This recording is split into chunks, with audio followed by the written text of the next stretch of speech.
जय श्री कृष्ण जी की जय, भगवत गीता जी की। संबंध पूर्व श्लोक में भगवान ने जिस विज्ञान सहित ज्ञान का उपदेश करने की प्रतिज्ञा की थी तथा जिसका महात्म्य वर्णन किया था, अब उसका आरंभ करते हुए वह सबसे पहले 2 श्लोक में प्रभाव के साथ अपने अव्यक्त स्वरूप का वर्णन करते हैं। मया तत्त्वमिन्द्र सर्व जगत वै तत्मुतिर्न मत सा धनी सर्वभूतानि न चाहे तेष मुझ निराकर परमात्मा से ये सब जगत जल से बर्फ के सख्श परिपूर्ण है और सब भूत मेरे अंतर्गत संकल्प के आधार स्थित है, किंतु वास्तव में मैं उनमें स्थित नहीं हूँ। अव्यक्त मुक्तिरना पद से भगवान के किस स्वरूप का लक्ष्य है।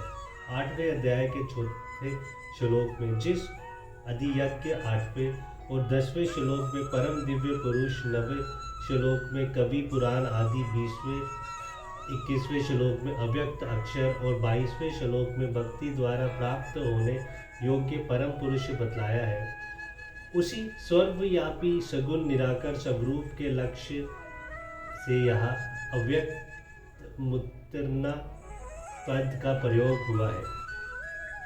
इदम और स्वरम विशेषणों के सहित जगत पद किसका वाचक है। इदम विशेषणों के सहित जगत पद यहाँ संपूर्ण जड़ चेतन पदार्थों के सहित इस समस्त ब्रह्मांड का वाचक है। अव्यक्त मूर्ति भगवान से समस्त जगत किस प्रकार व्यापक है। जैसे आकाश से वायु, तेज, जल, पृथ्वी, सुवर्ण से गहने और मिट्टी से उसके बने हुए बर्तन व्यापक रहते हैं, उसी प्रकार यहाँ सारा विश्व इसकी रचना करने वाला सगुण परमेश्वर निरंतर रूप से व्यापक है। श्रुति कहती है, ईशावास्य स्वर्व यतिक यच जग तेना जगत। इस संसार में जो कुछ चेतन पदार्थ समुदाय है वह सब ईश्वर से व्यापक है। जय श्री कृष्ण।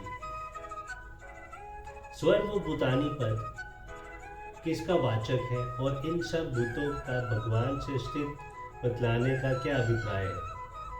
यहाँ भूतानि पद समस्त शरीर, इंद्रियां, मन, बुद्धि तथा उनके विषय और वास स्थानों के सहित समस्त चराचर प्राणियों का वाचक है।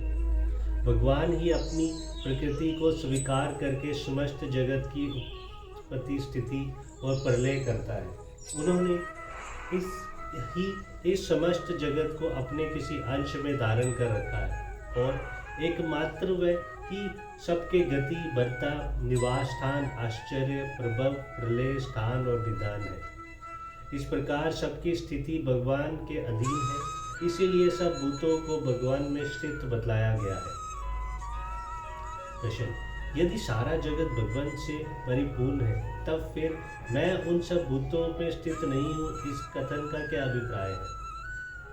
बादलों में आकाश की भांति समस्त जगत के अंदर अणु अणु के व्यापक होने पर भी भगवान उससे स्वतः अतीत और संबंध रहित है। समस्त जगत का नाश होने पर भी, बादलों के नाश होने पर आकाश की भांति भगवान ज्यों के त्यों रहते हैं।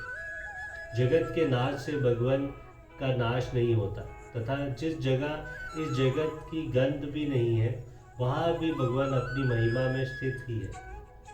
यही बात दिखलाने के लिए भगवान ने यह बात कही है कि वास्तव में उन भूतों में स्थित नहीं हूँ, अर्थात मैं अपने आप में ही नित्य स्थित हूँ। मैं उन भूतों में स्थित नहीं हूँ।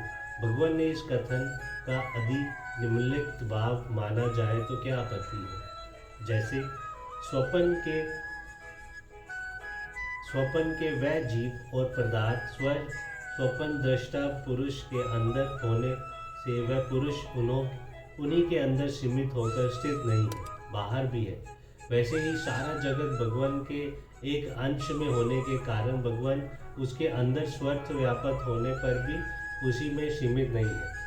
दूसरे जैसे स्वप्न देखने वाले पुरुष को स्वप्न के सब पदार्थ स्वप्न अवस्था में प्रत्यक्ष दिखने पर भी स्वप्न की क्रिया से और पदार्थों से वस्तुत उसका कुछ भी संबंध नहीं है। वह स्वप्न की सृष्टि से स्वतः अतीत और संबंध रहित है।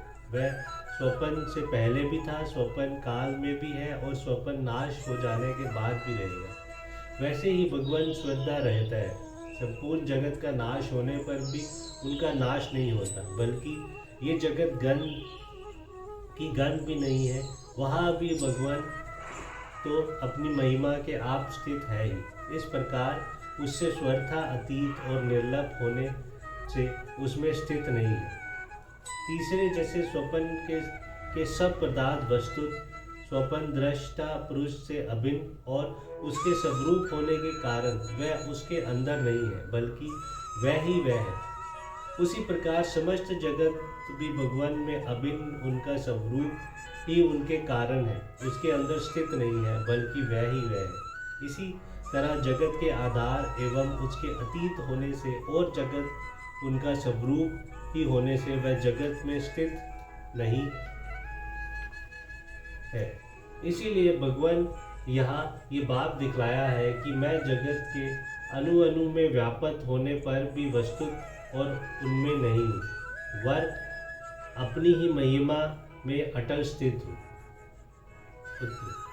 कोई आपत्ति नहीं है। अभेद ज्ञान की दृष्टि से ये भाव भी बहुत ठीक है, परंतु यहाँ उसका प्रसंग नहीं है। जय श्री कृष्ण जी की जय। भगवत गीता।